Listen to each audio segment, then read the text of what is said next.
Ang mga salita ni Ana ay tumama sa akin na parang sampal sa mukha habang siya ay nakatayo sa kusina ng aking anak, ang kanyang damit pangkasal na nakasabit na malinis sa likuran niya. Ang pinakamabuting regalo ay kung mawawala ka sa aming pamilya. Ngumiti siya, yung plastic ng ngiti na kinamuhian ko ng permanente. Tumango si Miguel bilang pagsang-ayon, ni hindi man lang tumingin sa akin. Kung nanonood ka nito, mag-subscribe at ipaalam mo sa akin kung saan ka nanonood. Bigyan ko muna ito ng kaunting konteksto. Kailangan ko ang iyong mga like at komento upang malaman na sumusunod ka sa aking kwento. Paano ako napunta rito? 3 taon na ang nakalipas, ibinenta ko ang aking magandang bahay Victoriano, yung amin ng aking yumaong asawa na si Roberto, na aming may bigyan na naayos upang ibigay kina Miguel at Ana ang paunang bayad para sa kanilang pangarap na bahay. 4,350,000. Ang buo kong ipon sa buong buhay ay ibinigay ng may walang kondisyong pag-ibig ng isang ina. Nangako sila na palagi akong magkakaroon ng lugar doon, palaging bahagi ng kanilang pamilya. Ngayon, araw bago ang kanilang malaking kasal na ako ang napopondo, nagpasya si Ana na ako ay ituturing na disposable. Narinig mo siya? Sabi ni Miguel na matagal, malamig ang boses. Ito ay supposed na maging aming espesyal na weekend. Ang iyong negatibidad ay sumisira sa lahat. Ang aking negatibidad. Ginugol ko ang umaga sa pag-aayos ng mga bulaklak, ang hapon sa pagtulong sa huling minutong preparasyon, at ang gabi sa pakikinig kay Ana na nagreklamo tungkol sa lahat mula sa panahon hanggang sa caterer. Ang tanging negatibong bagay na ginawa ko ay magmungkahi na baka hindi natin kailangan ang mga eskultura ng yelo na hugis season. Saan eksakto ako supposed na pumunta? Tanong ko, ang aking boses na kakaibang kalmado. Nagkibit balikat si Ana, tinitingnan ang kanyang manicured na mga kuko. Hindi ko alam. Isang hoel. Ang iyong mga kapatid. Honestly, Dore, wala akong pakialam kung saan ka pupunta basta't hindi ka rito bukas. Ito rin ang bahay ng aking anak. Alala ko sa kanya. Actually, linaw ni Miguel habang umubo. Ito ay mas bahay ni Ana ngayon. Siya ang humahawak sa lahat ng pananalapi, gumagawa ng mga pagpapahusay. Ikaw ay nagbigay lang ng kaunting pera minsan. Counting pera minsan. 4,350,000 na nabawas sa counting pera minsan. Nakatayo ako roon sa kusina kung saan ako nagluto ng hindi mabilang na hapunan ng pamilya. Kinitingnan ang granite countertops na tinulungan kong pumili, ang custom cabinets na posible sa aking pera. Ang mga taong ito ay kinuha ang lahat na ibinigay ko sa kanila at kumbinsido ang sarili na nararapat ito sa kanila. Doon na may nagbago sa loob ko. Hindi nasira na bago, parang Jer na nag-click sa ibang posisyon. Tama ka, sabi ko ng mahina. Dapat akong umalis. Nagulat si Ana. Marahil ay inasahan niya ang luha, pakiusap, ang karaniwang drama na maaari niyang ilarawan sa kanyang mga kaibigan bilang si Dore na mahirap uli. Iimpek ko ang aking mga gamit at alis sa loob ng 1 oras. Si Miguel ay mukhang nakahinga ng maluwag. Iyon marahil ang pinakamabuti. Nanay, maaari tayo mag-usap pagkatapos ng honeymoon kapag humupa na ang mga bagay. Mag-usap pagkatapos ng honeymoon. Parang ito ay pansamantalang hindi pagkakasundo tungkol sa upuan. Pumunta ako sa itaas sa guest room na naging tahanan ko sa nakalipas na 6 na buwan. Hindi ang aking kwarto. Hindi ako pinayagang tawagin ito noon. Palaging guest room dahil ang mga bisita ay umalis eventually. Habang tinitiklop ko ang aking mga damit sa aking maleta, narinig ko sila sa ibaba na nagpaplano na kung paano i-arrange ang espesyo. Gusto ni Ana na gawin itong yoga studio. Akala ni Miguel ay magiging mabuting opisina ito. Wala sa kanila ang nag-isip na baka lang, dapat sila makaramdam ng kaunting guilt sa pagtataboy sa babaeng gumawa ng kanilang perpektong buhay na posible. Huminto ako sa litrato ni Roberto sa nightstand. 43 taon ng pag-asawa at hindi niya ako kailanman pinaramdam na hindi welcome sa aking sariling tahanan. Huwag mag-alala, sweetheart, bulong ko sa kanyang imehe. Hindi ako bababa ng walang laban. Pero una, may mga tawag akong gagawin. Nakatayo sa aking sasakyan sa labas ng kanilang bahay. Hindi, burahin iyon. Sa labas ng bahay na binili ng aking pera. Inilabas ko ang aking cellphone at tinawagan ang emergency number ng aking abogado. Si Margarita Chen ay humahawak sa aking mga affairs mula nang mamatay si Roberto at nagbabala siya sa akin tungkol sa eksaktong senaryong ito. Dore, Sabado ng gabi ito. Ayos ka lang ba? Margarita, kailangan mong kunin ang dokumentasyon sa pagbili ng bahay. Lahat iyon. Isang pause. May nangyari ba kina Miguel at Ana? Sinabi ko sa kanya ang lahat. Ang ultimatum ni Ana, ang pagtataksil ni Miguel, ang kasual na paraan na itinuring nila ang aking kontribusyon bilang kaunting pera minsan. Nakikinig si Margarita ng walang interruption, bagaman naririnig ko siyang nagtatype ng mabilis. Dore, nag-alala ako tungkol dito sa loob ng mga buwan. Ang paraan na itinuring nila ang iyong investment bilang regalo sa halip na kung ano talaga ito. Ano ang ibig mong sabihin kung ano talaga ito? Isa pang post. Mas mahabang dayon. Hindi mo naalala ang pagpirma sa mga karagdagang dokumento. Iyong ipinilit ko pagkatapos mong ipahayag ang mga alalahanin tungkol sa mga gawi sa paggastos ni Ana. Nagsimulang tumibok na mas mabilis ang aking puso. Margarita, please sabihin mo sa akin na pinutektahan mo ako sa ilang paraan. Oh, honey, ang 4,350,000 ay hindi regalo. Legal, ito ay utang na may pangalan mo sa deed bilang co-owner. Hindi kailanman nagpirma si Ana sa mga form ng acknowledgement na ipinadala ko. Sa paningin ng batas, pagmamay-ari mo ang 35% ng bahay na iyon. Halos nabitawan ko ang cellphone. Seryoso ka ba? Dead serious.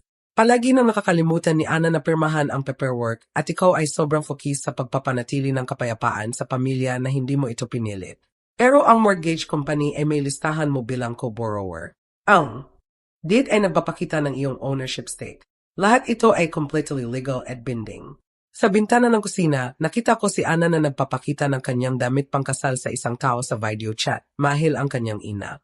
Tumatawa siya, wood na nagkukumpay-kumpay, completely oblivious sa usapan na malapit ng baguhin ang kanyang buhay. Margarita, hypothetically speaking, ano ang mangyayari kung gusto kong ibenta ang aking share ng bahay? Well, bilang co-owner, may karapatan kang pilitin ang pagbebenta. Ang iba pang owners ay may first right of refusal, syempre. Maari ka nilang bilhin out sa current market value. At kung hindi nila kayang bilhin ako out, kung gayon ang bahay ay ilalagay sa market at ang proceeds ay hahatiin ayon sa ownership percentages. Pinanood ko si Miguel na lumitaw sa bintana ng kusina, nagbubukas ng boat ng champagne, nagdiriwang ng kanilang kalayaan mula sa burdensome na ina. No doubt. Margarita, kailangan mong ihanda ang notice of intent to sell. Gusto kong may deliver ito first thing lunes ng umaga. Dore, sigurado ka ba rito? Kapag sinimulan natin itong proseso, hindi pa ako naging masigurado sa anumang bagay sa aking buhay. Gusto nila akong mawala. Sage, pero dadalhin ko ang aking 35% kasama ko. Pagkatapos mag-hang up, nakaupo ako sa lumalaking dilim, pinapanood ang aking anak at ang kanyang fans na nagtutos sa kanilang kinabukasan sa bahay na ginawa kong posible. Wala silang idea na sa loob ng wala pang 48 oras, ang kanilang perpektong maliit na mundo ay magigiba. Pero una, may isa pang tawag akong gagawin. Sunset Gardens Country Club, ito si Jessica. Jessica. Ito si Dory Mitchell. Kailangan ko makipag-usap sa iyong catering manager tungkol sa reception ng kasal bukas. Oh, Ginang Mitchell, napaka-exciting. Ang kasal ay bukas, di ba? Paano ko matutulungan? Natatakot ako na may pagbabago ng plano. Kailangan kong kanselahin ang reception. Kanselahin. Pero, ma'am, wala pang 24 oras ang Leo. Ang pagkain ay inihanda na. Ang staff ay nakaschedule. Naiintindihan ko. At handa akong bayaran ang cancellation fees. Ang bagay ay, ako ang nagpirma sa kontrata at naglagay ng deposit. Naniniwala akong may karapatan akong gumawa ng mga pagbabago. Isang kaluskos ng mga papel. Hayaan ninyong tingnan ko. Ang kontrata ay nasa ilalim ng iyong pangalan na may impormasyon ng iyong credit card, pero surely gusto mo makipag-usap muna sa bride at groom. Hindi na kailangan. Gumagawa ako na executive decision. Please kanselahin ang lahat. Ginang Mitchell, with respect, mukhang ito ay isang bagay na dapat kasali ang masayang couple. Pinanood ko si Ana sa bintana, ngayon sinusubukan ang kanyang veil sa kung ilang beses na ngayong araw. Ang masayang couple ay nagbigay na malinaw na mensahe na ang aking involvement sa kanilang buhay ay hindi na welcome. Kaya, simpleng iginagalang ko ang kanilang kahilingan. 20 minuto pagkatapos, naka-check-in ako sa Hampton Inn sa kabila ng bayan, nag-order ng room service at nakaramdam ng isang bagay na hindi ko naranasan sa loob ng mga taon. Ang satisfaction ng pag-control sa aking sariling buhay. Nagsimulang tumunog ang aking cellphone ng 11 oras 47 minuto ano ang ginawa mo. Sigaw ng boses ni Ana sa cellphone na malakas na kailangan kong ilayo ito sa aking tenga. Iginalang ko ang iyong kahilingan, sabi ko ng kalmado, nag-mute ng tea sa aking hotel room. Gusto mo mawala ako, kaya nawala ako. Tumawag ang country club. Sabi nila kinansela mo ang aming reception. Ang aming reception ng kasal. Dore, may 200 tao na nag-expect ng hapunan bukas. Sigurado ako roon. Mukhang problema iyan. Kinuha ni Miguel ang cellphone. Nanay, ito ay insen. Hindi mo maaring kanselahin ang aming kasal dahil lang galit ka sa sleeping arrangements. Hindi ko kinansela ang iyong kasal. Sweetheart, maari pa rin kayong magpakasal. Kinansela ko lang ang reception na binabayaran ko. Alam mo, yung nagkakahalaga sa akin ng 700,000. Katahimikan. Hindi ko kailanman binanggit ang halaga noon. Palaging umiwas kapag tinanong nila tungkol sa pera. Hayaan sila maging ang aking generous na ina habang sila ay blissfully unaware ng mga sakripisyo. 700,000, mahina na ang boses ni Anang ngayon. Ang reception, ang mga bulaklak, ang photographer, ang band. Akala mo ba libre lahat yon? Akala mo ba ang pera ay lumalabas lang dahil nagdesisyon kayo magkaroon ng fairy tale wedding? Pero hindi namin masasabi sa 200 tao na walang reception. Nautol si Miguel. Kayo ay resourceful na adults. Sigurado ako makakaisip kayo ng paraan. Nagka-cater ang Stonols ngayon, narinig ko. Umiyak na si Anang ngayon. Ugly sobbing sounds na maaring naparamdam sa akin ng guilt 6 na buwan na ang nakalipas. Ngayon ay para mga tantrums lang na ipinupukol niya mula na magsimula ang engagement. Ano mo ito magagawa sa amin? Pinagkatiwalaan ka namin. Pinagkatiwalaan ako. Literal mong sinabi sa akin na mawala sa inyong pamilya. Simpleng sumusunod ako sa iyong kahilingan. Hindi ko ibig sabihin forever. Umiyak si Ana. Ibig ko lang sabihin para sa weekend. Ay, naiintindihan ko. Kaya, supposed akong technically maunawaan na kapag sinabi mong permanently, ang ibig mo ay temporarily. Aking pagkakamali. Sinubukan ni Miguel ang ibang approach. Nanay, please. Maari tayo mag-usap tungkol dito bilang adults. Bumalik ka sa bahay at ayusin natin ito. Ang bahay kung saan hindi na ako welcome. Ang bahay kung saan ang aking presensya ay sumisira sa lahat. Hindi ko akalain. Saan ka pa nakatira? Hinihingi ni Ana. Hindi na iyan iyong concern mo, di ba? Ginawa mo malinaw na ang aking living arrangements ay aking problema na lutasin. Narinig ko ang frantic whispering sa background. Marahil sila na nag-iisip kung paano iundo ang gulo na ginawa nila. Maari mo bang tawagan uli ang country club? Pakiusap ni Miguel. Baka kung ipaliwanag mo na ito ay misunderstanding.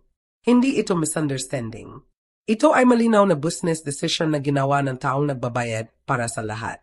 Pero paano ang aming guests? Ano ang pamilya ni Ana na lumilipad mula sa California? Ano sila? Magpapakasal pa rin kayo? Maaari pa rin nila masaksihan iyon. Hindi lang sila makakakuha ng libre na hapunan pagkatapos. Kinuha uli ni Ana ang cellphone. Vindictive at cruel ka. Hindi, sweetie.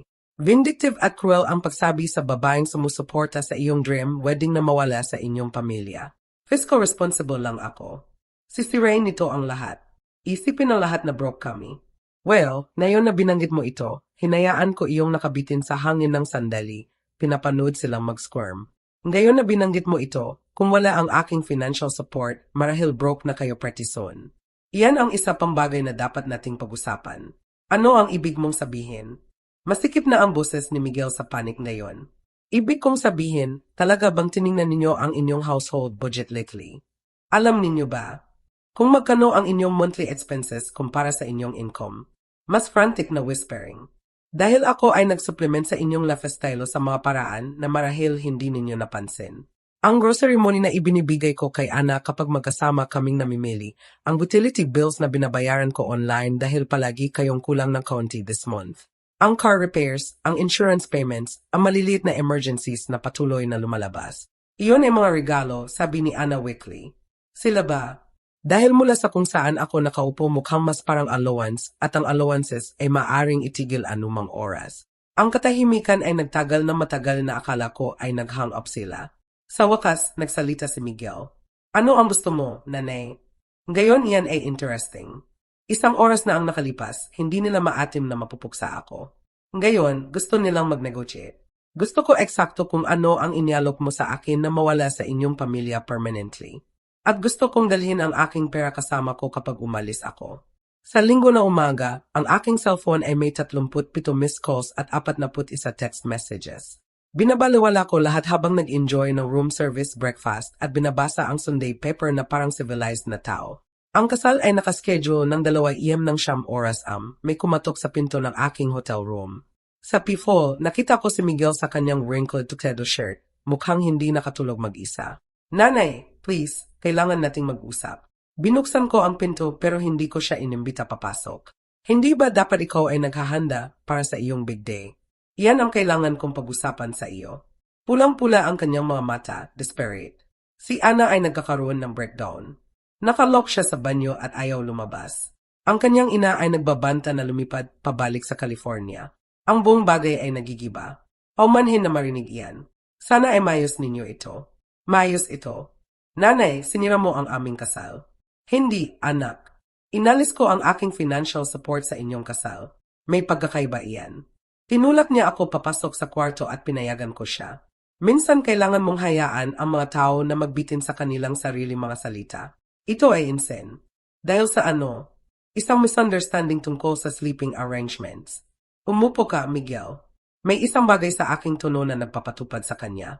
Nanatili akong nakatayo, tumitingin pababa sa aking 42 taong gulang na anak na sa wakas ay nagsisimulang maunawaan na ang actions ay may consequences. Hindi ito tungkol sa sleeping arrangements. Ito ay tungkol sa respeto. Ito ay tungkol sa gratitude. Ito ay tungkol sa pagtrato sa taong gumawa ng inyong lifestyle, posible na parang tao sa halip na inconvenience. Palagi kaming mabuti sa iyo. Sila ba? Kailan huling tanong mo tungkol sa aking buhay, aking interests, aking feelings? Kailan huling inimbita mo ako sa isang lugar dahil gusto mo ang aking company, hindi dahil kailangan mo ang aking tulong? Binuksan niya ang kanyang bibig, pagkatapos isinara. Maghihintay ako. Ang katahimikan ay nagtagal ng uncomfortable. Kailan huling tumawag ka lang para mag-usap? Kailan huling naalala mo ang aking birthday nang walang Facebook na nagpapaalala sa iyo? Kailan huling tinrato mo ako na parang iyong ina sa halip na iyong personal na bank? Hindi iyan fair, di ba, Miguel? Sa nakalipas na taon, magkano ang pera na ibinigay ko sa iyo at kay Ana? Hindi ko alam. Ilang libo rito at ruwan para sa emergencies. 1,850,000. Namutla ang kanyang mukha. 1,850,000 sa emergencies at maliliit na tulong. At hanggang makabangon kami uli sa ibabaw ng 4,350,000 para sa down payment ng bahay. Iyan ay 6,200,000, Miguel. Higit sa ginagawa ng karamihan sa 2 taon. Kami-kami ay palaging planong bayaran ka. Sila ba? Dahil si Ana ay namimili ng bagong kots. Ikaw ay tumitingin ng vacation packages sa Europe. Wala sa inyo ang nagbanggit ng pagbabayad sa akin kahit minsan. Sumubsob siya pasulong, ulo sa mga kamay. Ano ang gusto mo mula sa akin, nanay? Gusto kong maunawaan mo na hindi ako iyong personal na ATM mo. Gusto kong maunawaan mo na ang kindness at generosity ay hindi infinite resources. At gusto kong maunawaan mo na kapag tinreto mo na masama ang isang tao ng sapat na matagal, eventually ay tumitigil sila sa pag-aalala sa iyong mga problema. Kaya, pinaparusa mo kami sa pagsira sa aming wedding day.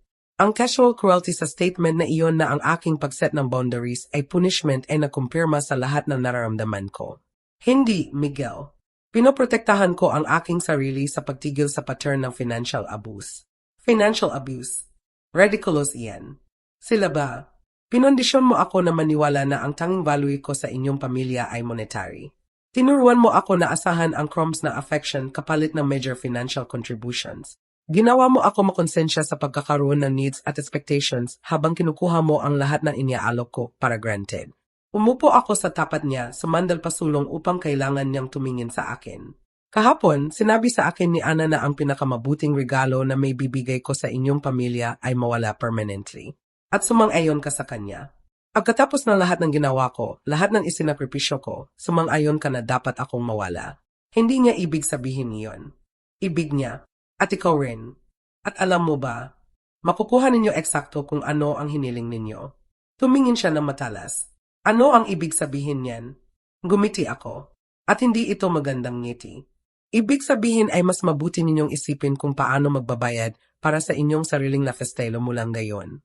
Ibig sabihin ay mas mabuti ninyong asahan na generous ang mga magulang ni Ana. At ibig sabihin ay mas mabuti ninyong simulan ang pagtingin sa apartments dahil ang sitwasyon ng bahay ay malapit na maging very complicated. Ano ang pinag-usapan mo? Pinag-usapan ko ang legal documents na hindi ninyo pinag-abala na basahin bago tulungan kayo ng iyong ama sa down payment na iyon. Iyong gumagawa sa akin na co-owner ng inyong precious na bahay. Nawala ang kulay sa kanyang mukha completely.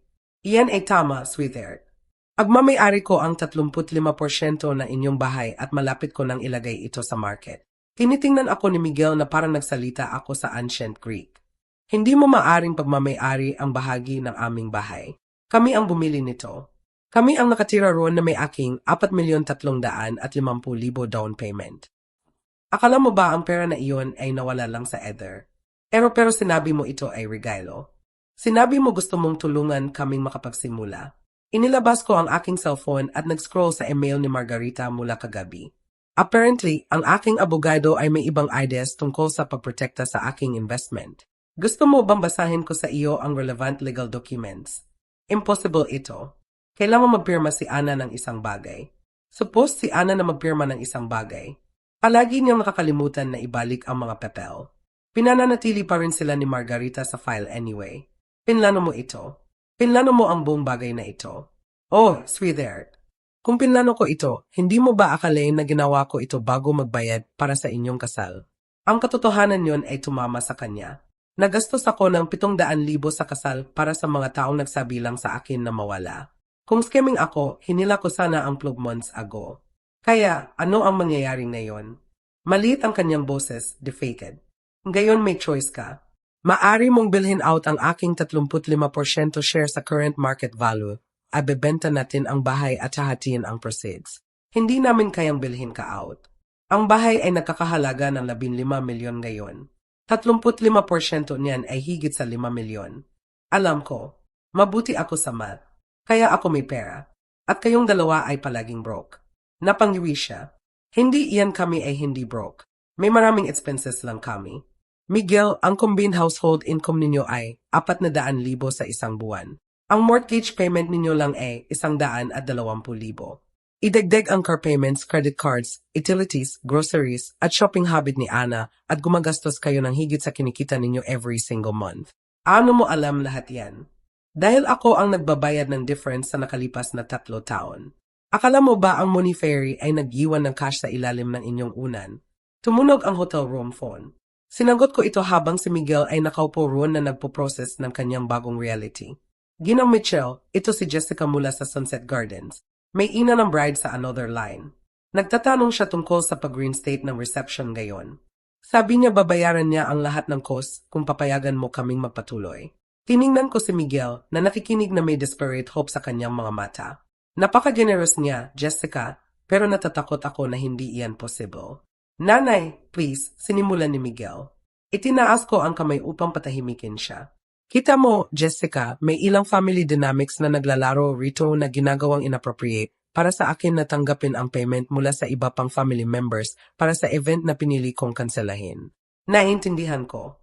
Dapat ko bang sabihin kay Ginang Worth na ang cancellation ay stands? Please. At Jessica, ipadala ang aking final bill sa hotel na ito. Ayusin ko ang lahat ng utang ko para sa inconvenience. Pagkatapos mag-hang up, bumaling ako kay Miguel. Handa ang ina ni Ana na magbayad ng 700,000 upang iligtas ang inyong reception. Siya ay nagpaplano ng kasal na ito sa loob ng mga buwan. Inimbita niya ang kalahati ng kanyang country club. Napakabuti para sa kanya. Sayang na ang kanyang anak na babae ay hindi makapag-manage na maging civil sa taong originally nagbabayad para sa lahat. Inilabas ni Miguel ang kanyang cellphone. Kailangan kong tawagan si Ana. Kailangan nating isipin kung ano ang gagawin sa bahay. Sage. Pero Miguel, kapag kinausap mo ang iyong asawa tungkol sa ating bagong arrangement, tiyakin na naunawaan niya ang isang bagay. Tumingin siya mula sa pag-gel. Hindi na ako ang parehong babae na lumabas sa inyong bahay kagabi. Iyong babae ay desperate na panatilihin ang kapayapaan sa pamilya sa anumang halaga. Ang babaeng ito ay tapos na sa pag-abuso. Talaga bang pilitin mo kaming ibenta ang aming tahanan? Gagamitin ko ang aking legal rights bilang co-owner. Ikaw ang bahala sa impormasyong iyan. Umalis siya nang walang isa pang salita marahil upang ihatid ang pinakamasamang balita sa buhay ni Ana sa supos na pinakamasayang araw. 20 minuto pagkatapos, tumunog uli ang aking cellphone. Dore. Halos hindi makilala ang boses ni Ana sa kanyang luha. Kailangan nating mag-usap. Hindi, sweetie.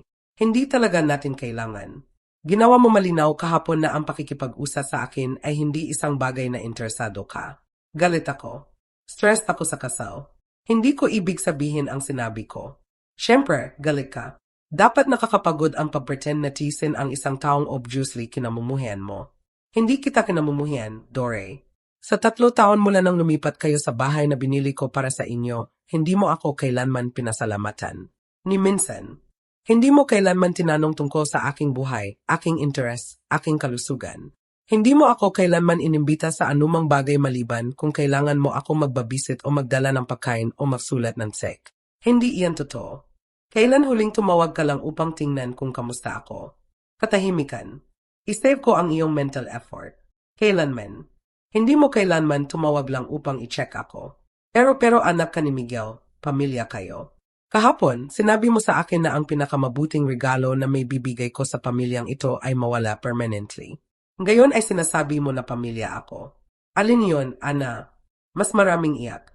Iyong uri ng desperate sobbing na minsan ay nagparamdam sa akin na magmamadali na may tissues at comfort. Dore, please. Gagawin ko ang anumang bagay. Mag-apologize ako publicly. Babayaran kita. Babayaran mo ako ng anong pera. Hindi ka nagtatrabaho, remember? Full-time homemaker ka sa bahay na hindi mo kayang bayaran ng wala ang aking pera. Kukuha ako ng trabaho. Mabuting idea iyan. Dapat mong gawin iyan. Pero hindi nito binabago ang current situation sa bahay. Ano kung paano kung sumang-ayon kaming bayaran ka para sa lahat? Lahat ng pera na ibinigay mo sa amin sa mga taon. Halos tumawa ako. Ana, honey, utang ninyo sa akin ang 6,200,000. Sa minimum wage, abutin ka ng mga 6 na taon upang kitain iyan. At yan ay assuming na hindi ka gumagastos sa anumang iba. Ang katahimikan na sumunod ay ang tunog ng reality na sa wakas ay lumulubog. Nang 4 oras tumawag sila ng 16 na pangbeses. Wala akong sinagot ni isa. Sa halip, nakaupo ako sa hotel-restaurant na nag-enjoy ng lovely late lunch at pinapanood ang local news coverage ng wedding disaster sa Sunset Gardens. Hindi binanggit ng reporter ang mga pangalan, pero ang footage ni Ana sa kanyang damit pangkasal na umiyak sa hagdan ng country club ay pretty unmistakable. Excuse me, hindi ba ikaw si Dory Mitchell? Tumingin ako upang makita ang isang babae na mga edad ko na may perfectly styled gray hair at kindays. Mukha siyang familiar, pero hindi ko siya ma-place. Pumanhin. Magkakilala ba tayo? Barbara Worth, ina ni Ana. Ipinahiwatig niya ang walang laman na upuan sa tapat ko. Maaari ba? Ito ay dapat interesting. Umupo si Barbara na may practice grace na isang taong gumugo ng decades sa paghawak ng social crisis. Gusto kong pasalamatan ka. Hindi iyan ang inaasahan ko. Pasalamatan ako sa pagpapakita sa aking anak na babae kung sino talaga siya. Lumitaw ang waitress at nag-order si Barbara ng cup. Naghintay ako, curious kung saan patungo ito. Nag-aalala ako kay Ana sa loob ng mga taon, patuloy ni Barbara. Ang entitlement, ang paraan na tinatrato niya ang mga taong itinuring niyang beneath her, ang complete lack of gratitude para sa anumang bagay. Patuloy akong umaasa na ang marriage ay magmature sa kanya. At ngayon nakita ko kung paano niya tinatrato ang babaeng gumawa ng kanyang lifestyle possible. At horrified ako. Dumating ang cup ni Barbara. Sinipsip niya ito ng thoughtful bago magpatuloy. Inalok akong magbayad para sa reception, hindi dahil sinusuportahan ko ang behavior ni Ana, pero dahil nakaramdam ako ng responsibility para sa 200 guests na na-inconvenience. Pero tama kang tumanggi. Tama ba ako? Kailangan ng aking anak na babae na harapin ang consequences para sa kanyang actions. Real consequences ay yung uri na hindi maayos sa daddy's money o mommy's connections. Pinag-aralan ko si Barbara ng mabuti. May isang bagay na refreshing sa kanyang directness. Tinawagan niya akong hysterical tungkol sa sitwasyon ng bahay. Patuloy ni Barbara, hinihingi na ipahiram ko sila ng pera upang bilhin out ang iyong share. At sinabi ko sa kanya absolutely not. Kung gusto niyang magmay-ari ng bahay, dapat niyang tingreto ng may respeto ang co-owner. Isang babae na after my own heart. Maaari ba akong magtanong na isang bagay, Dore? Ano ang iyong endgame rito? Plano mo bang pilitin ang pagbebenta? Ako mismo ay nag-isip noon. Honestly, hindi pa ako nagdesisyon. Bahagi ko ay gusto kong makita kung talaga bang makakaisip sila kung paano suportahan ang sarili nang wala ang aking pera. Bahagi ko ay gusto kong ibenta ang bahay just to watch their perfect little world crumble. At ang iba pang bahagi ay naalala na si Miguel ay anak ko pa rin despite everything. Tumango si Barbara. Naiintindihan ko, pero maaari ba akong magbigay ng advice mula sa isang taong nag-inable sa bad behavior ng kanyang anak sa loob ng 39 taon? Please huwag iligtas sila mula rito. Anuman ang desisyon mo tungkol sa bahay, huwag cushion ang fall. Si Ana ay hindi pa kailanman naharap sa real consequences para sa pagtrato ng masama sa mga tao at ginawa siyang isang tao na halos hindi ko makilala bilang aking anak. Inabot niya sa kanyang purse at inilabas ang business card. Lumilipad ako pabalik sa California bukas. Kung gusto mo makipag-usap sa isang taong naunawaan kung ano ang pakiramdam na mahalin ang ungrateful child, tawagan mo ako. Pagkatapos umalis ni Barbara, nakaupo akong mag-isa na may aking doll sa aking cellphone na patuloy pa ring buzzing na may increasingly desperate messages. Ang totoo, hindi pa ako nagdesisyon kung ano ang gusto kong endgame. Ako ay reacting, protecting myself, asserting boundaries, pero ngayon kailangan kong isipin kung ano ang susunod. Ang nuclear option ay pilitin ang pagbebenta. Si Miguel at Ana ay kailangang humanap ng apartment, marahil sa much less desirable part ng bayan. Sa wakas ay maunawaan nila kung ano ang ibig sabihin na live within their means. Ang merciful option ay offer na ibenta sa kanila ang aking share sa less than market value, marahil kung ano ang talaga kong inilagay sa bahay. Mag-struggle pa rin sila, pero maaari nilang panatilihin ang kanilang tahanan. Ang spite option ay hawakan ang aking ownership stake indefinitely, collecting MY share ng property taxes at any improvements habang pinapanood silang mag-squirm every month. Habang nakaupo ako roon na tinimbang ang aking options, tumunog uli ang aking cellphone. Ngayon, hindi ito si Miguel o Ana. Ginang, Mitchell, ito si Detective Rodriguez ng Virginia Beach Police Department. Tumatawag ako tungkol sa report na natanggap namin tungkol sa financial elder abuse. Naglamig ang aking dugo. Pumanhin. Ano? May tumawag sa amin na claiming na ang family members ay financially exploiting ka at maaaring nakakaranas ka ng cognitive decline. Nagre-request sila ng welfare check. Iyong manipulative little snakes. Detective Rodriguez, maaari kong assure na ako ay in full possession ng aking mental faculties. Sa katunayan, marahil mas clear ang aking thinking kaysa sa mga taon. Mabuti na marinig iyan, ma'am. Pero kailangan naming follow up sa mga report na ito. Maaari ba kayong mag-meet sa akin bukas ng umaga? Tiningnan ko ang paligid ng hotel-restaurant sa normal na tao na living their normal lives at nakaramdam ng surge ng pure fury sa latest manipulation ng aking anak at daughter-in-law. Absolutely, detective. Sa katunayan, may quite a lot akong gusto na pag-usapan sa iyo tungkol sa financial abuse, just not the kin-na-report ng aking pamilya. Pagkatapos ischedule ang meeting, umupo ako pabalik sa aking upuan at ngumiti. Kung gusto ni Miguel at Ana na maglaro ng hardball, handa ako ng higit pa na kunin ang bat. Oras na upang ipakita sa kanila kung ano ang hitsura ng real power play. Si Detective Rodriguez ay mas bata kaysa inasahan ko, marahil 40, na may intelligent AS at patient demeanor na marahil nagsisilbi sa kanya ng mabuti sa family disputes. Nag-meet kami sa police station Lunes na umaga at dala ko ang buo kong financial file. Ginang Michelle, gusto kong simulan sa pagsasabi na ang taong tumawag sa amin ay mukhang genuinely concerned sa iyong welfare. Sigurado akong ganoon. Ang aking daughter-in-law ay very good sa sounding concerned apag suits her purposes. Ikinakalat ko ang aking bank statement sa kanyang desk. Detective, sa nakalipas na 3 taon, ibinigay ko sa aking anak at asawa niya ang 6,200,000. Gusto mo bang makita ang dokumentasyon? Tumaas ang kanyang eyebrows habang tinitingnan ang mga pepel. Check after check, wire transfers, credit card payments na ginawa sa kanilang behalf, isang pattern na financial dependency na mukhang eksakto kung ano ito. Substantial ito, sabi niya ng maingat. Ito nga. At kahapon, nang sa wakas ay nagset ako ng boundaries tungkol sa kung paano nila ako tinatrato, nagdesisyon sila na ako ay mentally incompetent. Inilabas ko ang aking cellphone at pinatugtog ang voicemail na iniwan ni Ana ng 3 oras amdore, insane behavior ito. Normal na tao ay hindi sumisira sa buhay ng kanilang pamilya dahil sa hurt feelings. Nag-aalala kami sa iyo. Baka kailangan mo makakita ng isang tao. Kumuha ng tulong. Akala ni Miguel ay maaring nagkakaroon ka ng breakdown. Nakikinig si Detective Rodriguez, nagtatake ng notes. May history ba ng cognitive issues, Ginang Mitchell? Wala whatsoever. Pinamamahalaan ko ang aking sariling finances, pinapanatili ang aking sariling household, nagmamaneho sa aking sarili. Ang tanging nagbago ay tumigil ako sa pagpapahintulot sa kanila na abusuhin ako. Ipinakita ko sa kanya ang house documents na ipinadala ni Margarita. Maaring i-verify ng aking abogado na ako ay legal co-owner ng kanilang property. Lahat ng ginagawa ko ay within MY rights bilang investor, protecting her assets at ang wedding cancellation. Ako ang nagbabayad para sa reception para sa mga taong nagsabi sa akin na mawala sa kanilang pamilya permanently. Kaya, iginagalang ko ang kanilang kahilingan. Nag-usap kami ng another 20 minuto. Si Detective Rodriguez ay thorough pero fair. At sa wakas, mukhang satisfied siya na mentally competent ako at financially savvy. Ginang Mitchell, isasara ko ang case na ito bilang unfounded, pero gusto kong bigyan ka ng impormasyon tungkol sa Elder Financial Abuse Resources just in case. Actually, detective, akala ko may hawak na ako sa sitwasyon ngayon. Habang nagmamaneho palayo sa police station, tumunog ang aking cellphone.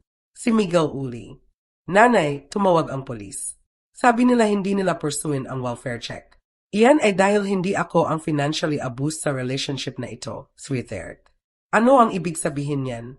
Ibig sabihin na ikaw at si Ana ay systematically draining ang aking resources sa loob ng mga taon habang binibigyan ako ng gala kundi disrespect bilang kapalit. Very interested ang detective sa aking documentation. Mahabang pause. Nagbabanta ka ba sa amin? Ininform kita na ang iyong manipulation tactics ay hindi na gumagana. Nanay, please. Maari ba tayong umupo at mag-usap tungkol dito bilang adults? Maari, pero hindi sa bahay na ko-own ko. At hindi hanggat hindi nag-apologize si Ana sa kanyang behavior. Sorry siya. Umiyak siya sa loob ng 2 araw. Sila ba? Dahil ang voicemail na iniwan niya sa akin ng 3 ngayong umaga ay nagmumungkahi na akala niya mentally ill ako. Hindi na sorry siya. Isa pang pause. Saan mo gusto mag-meet? Sa opisina ni Margarita Chen. Bukas ng 2 AM dalhin si Ana at dalhin ang realistic proposal kung paano ninyo hahawakan ang sitwasyon ng bahay. Isang proposal. Miguel, pagmamayari ko ang 35% ng asset na nagkakahalaga ng 15 milyon. Iyan ang aking retirement security. Bilhin ninyo ako out o abebenta natin. Iyan ang inyong options. Agkatapos mag-hang up, napagtanto ko na may nagbago sa ating dynamic. Sa unang pagkakataon sa mga taon, mas kailangan nila ang isang bagay mula sa akin kaysa kailangan ko mula sa kanila. Ang law office ni Margarita ay parang neutral territory, lahat darkwood at leather-bound books. Dumating sina Miguel at Ana 15 minuto late, mukhang nag-away sa kots. Pufay at pula ang mga mata ni Ana, completely gone ang kanyang usual polish.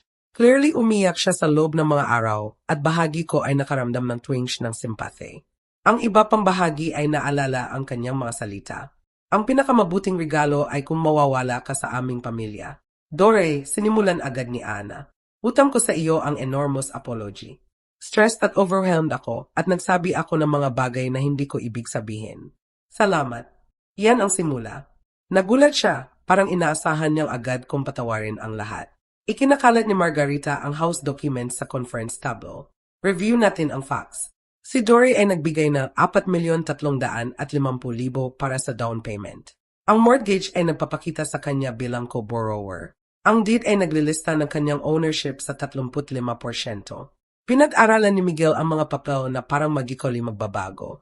Wala kaming idea tungkol sa ownership stake. Magkakaroon kayo kung nagpirma si Ana sa acknowledgement forms, sagot ni Margarita ng crisply. Ipinadala ko ito 3 times. Busi ako sa wedding planning, sabi ni Ana weakly. Sa loob ng 3 taon. Maganda ang tono ni Margarita na skeptical. Pinahintulutan ko silang mag-squirm ng sandali bago magsalita. Ang tanong ngayon ay kung paano tayo magpapatuloy. May proposal ako. Erhong sumandal sila ng hopefully. Option 1, bilhin ninyo out ang aking 35% share sa current market value, 750,000. Namutla ang mukha ni Ana. Wala kaming ganong pera. Option 2, ilalagay natin ang bahay sa market at hahatiin ang proceeds ayon sa ownership percentages. Kailangan naming lumipat, tahimik na sabi ni Miguel. Kailangan. Sa isang bagay na talaga ninyong kayang bayaran. Ano ang option 3? Desperate na tanong ni Ana. Wala ng option 3. Iyan ang inyong choices. Inilabas ni Margarita ang calculator. Kung ibebenta ng sahay ngayon pagkatapos ng realtor fees at closing costs, marahil net around 13,500,000. Ang share ni Dore ay mga 4,725,000. May 8,775,000 kayo para humanap ng bagong housing. Hindi iyan sapat para sa anumang descent, protesta ni Ana. Sapat iyan para sa nest apartment o smaller house sa ibang neighborhood, sagot ko. Alam mo, yung uri ng lugar na dapat tirhan ng mga tao na may actual income ninyo. Pinatakbo ni Miguel ang kanyang mga kamay sa kanyang buhok. Nanay, may paraan ba na makapag-work out tayo ng payment plan? Baka maaari kami magbayad sa iyo monthly hanggang mabili ninyo out ang inyong share. Hinihintay ko ito. Sa anong interest rate at anong collateral? Napatunayan na ninyo na hindi ninyo honor ang financial agreements. Hindi iyan fair, di ba? Utang ninyo sa akin ang 1,850,000 sa emergency loans na hindi ninyo planong bayaran. Bakit kita pagkakatiwalaan sa another 5 milyon? Nagsimulang umiyak uli si Ana. Sisirain nito ang aming buhay. Hindi, Ana. Pilitin ka nitong live within your means sa unang pagkakataon sa iyong adult life. Pero paano ang aming credit? Ano ang aming reputation? Halos tumawa ako. Ang inyong credit? Honey, terrible na ang inyong credit. Late kayo sa every bill sa loob ng mga buwan. Alam ko dahil ako ang nagbabayad out. Linaw ni Margarita ang kanyang lalamunan. Kailangan kong advice na si Dore ay may every legal right na pilitin ang pagbibenta. Higit pa siyang generous sa pag-offer ng mga options na ito. Gaano katagal kaming magdesisyon? Tanong ni Miguel. 30 araw, sabi ko. Iyan ay magbibigay sa inyo ng oras upang explore ang inyong financing options. Habang naghahanda kaming umalis, hinawakan ni Ana ang aking braso. Dore, please. Alam kong nasaktan kita, pero pamilya tayo. Hindi ba iyan counts for something? Tiningnan ko ang kanyang kamay sa aking braso, pagkatapos ang kanyang mukha. For just a moment, nakita ko ang scared young woman sa likod na entitled facade. Ana, ang pamilya ay supposed na counts for something. Iyan eksakto ang point. 2 linggo sa kanilang 30-day deadline, may unexpected visitor ako. Si Barbara Horth ay nakatayo sa doorstep ng aking hotel room na may boat ng wine at determined expression. Sana huwag mong i-mind ang drop BY ko. Nakuha ko ang iyong hotel information mula kay Margarita Chen. Inimbita ko siya papasok. Curious kung ano ang nagdala sa ina ni Ana pabalik sa Virginia. Pumunta ako upang i-check ang mga bata, sabi ni Barbara, settling sa room's only armchair. At upang makipag-usap sa iyo. Kamusta sila? Terribly. Si Ana ay nagkakaroon ng daily panic attacks. Si Miguel ay nagtatrabaho overtime, trying to find a way to get a loan. Palagi silang nag-away. Ibinuhos ko kaming 2 ng glasses ng wine, surprised na nakaramdam ako ng less satisfaction sa kanilang misery kaysa inaasahan ko. Barbara, narito ka ba upang hilingin sa akin na reconsider? Actually, hindi. Narito ako upang sabihin sa iyo tungkol sa ama ni Ana. Hindi iyan ang inaasahan ko. Si Richard ay nag-spoil sa aming anak na babae ng rotten, patuloy ni Barbara. Every tantrum ay rewarded. Every consequence ay cushioned. Every failure ay fault ng iba. Sinipsip niya ang kanyang wine ng doubtful. Nang 16 na si Ana, natotal niya ang kanyang kotse na lasing sa pagmamaneho. Sa halip na hayaan siyang harapin ang legal consequences, tinanggap ni Richard ang best lawyer na maaaring bilhin ng pera at na-drop ang charges. Bakit mo ito sinasabi sa akin? Dahil pinanood ko ang aking anak na babae na maging isang tao na hindi ko makilala at sa wakas naunawaan ko na ang kanyang problems ay hindi malulutas sa higit na pera o higit na risking. Inabot ni Barbara sa kanyang purse at inilabas ang check. Hiningi ni Ana sa akin na ibigay ito sa iyo. Ito ay 1,250,000. Good faith payment toward buying out your share. Tininan ko ang check pero hindi ko hinawakan. At ano ang sinabi mo sa kanya? Sinabi ko sa kanya na hindi na ako ang kanyang enabler. Ang check na iyan ay kumakatawan sa life insurance policy ni Richard. Pera na inilalaan ko para sa kanyang inheritance. Pero napagtanto ko na ang pagbigay nito sa kanya ay repeat lang na same pattern. Pinunit niya ang check sa kalahati. Barbara, maraming pera iyan. Pera na hindi pa kinikita ni Ana at hindi deserve. Dore, gusto ko malaman mo na anuman ang desisyon mo tungkol sa bahay, may support ako sa iyo. Kahit na ibig sabihin na mawala nila ang kanilang tahanan. Especially then, marahil ang pag-start over ay magtuturo kay Ana kung ano talaga ang work at gratitude. Pagkatapos umalis ni Barbara, nakaupo akong mag-isa na may aking jolts. Sa loob ng 3 taon, ako ay enabler ni Ana ng kasing dami ng kanyang mga magulang. Every time na nagsulat ako ng check upang cover ang kanilang shortfall, tinuturuan ko sila na palaging may somyo na huhuli sa kanila kapag nahulog sila. Ang tanong ay, anong uri ng lesson ang gusto kong matutunan nila ngayon? Buzz ang aking cellphone na may text mula kay Miguel. Nanay, na-approve kami para sa home equity loan na magko-cover ng 3 milyon toward buying you out. Maari ba tayo mag-meet upang discuss partial payment arrangements para sa rest? Initingnan ko ang message na matagal.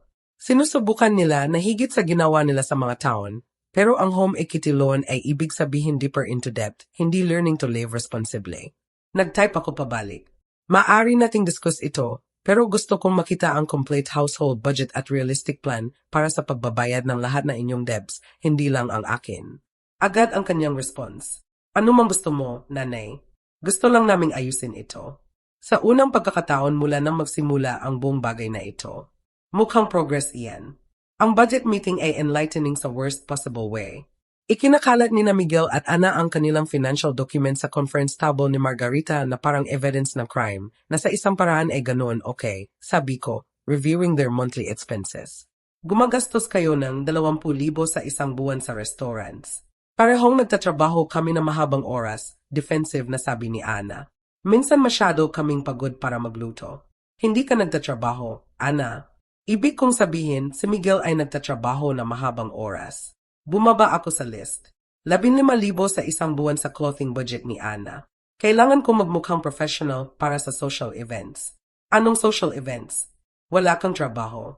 Namumula ang mukha ni Ana, pero nagpatuloy ako. 1,000 sa premium cable at streaming services. 7,500 sa GYM membership ni Ana na ginagamit mo marahil sa isang buwan.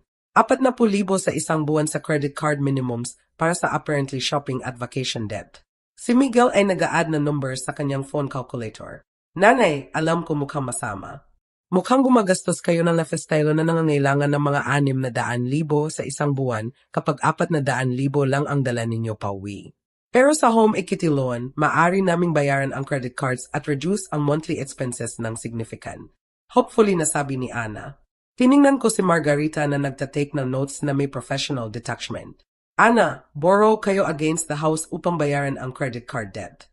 Ano ang mangyayari kapag nag-run up uli kayo ng credit cards? Hindi namin. Natuto na kami ng lesson. Sila ba? Dahil hindi ko nakikita ang significant changes sa budget na ito. Palagi pa rin kayong kumakain sa labas, pinapanatili ang expensive memberships na barely ninyo ginagamit, tinatreto pa rin ang shopping na parang hobby.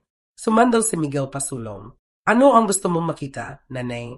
Ano ang makukumbinsi sa iyo na serious kami sa pagbabago? Sa wakas, ang tamang tanong. Gusto kong makita ang budget na reflects your actual income. Gusto kong makita kayong magluto sa bahay, kanselahin ang unnecessary subscriptions at si Ana na kumuha ng trabaho. Trabaho. Horrified ang hitsura ni Ana. Trabaho. 39 taong gulang ka na may college degree. Walang reason na hindi ka makakapag-contribute sa household income. Pero mabuti ang kinikita ni Miguel. Hindi sapat mabuti. Apparently, dahil sinupplement ninyo ito sa aking pera sa loob ng 3 taon, linaw ni Margarita ang kanyang lalamunan. Dore, ano eksakto ang iyong proposing? Nag-isip ako tungkol dito sa loob ng mga araw. Narito ang aking offer. Maari ninyong bilhin out ang aking share sa 3,750,000 sa halip na full market value na 5,250,000 pero may conditions. Erhong perked up. Una, si Ana ay kukuha ng trabaho sa loob ng 60 araw at panatilihin ito ng hindi bababa sa 2 taon.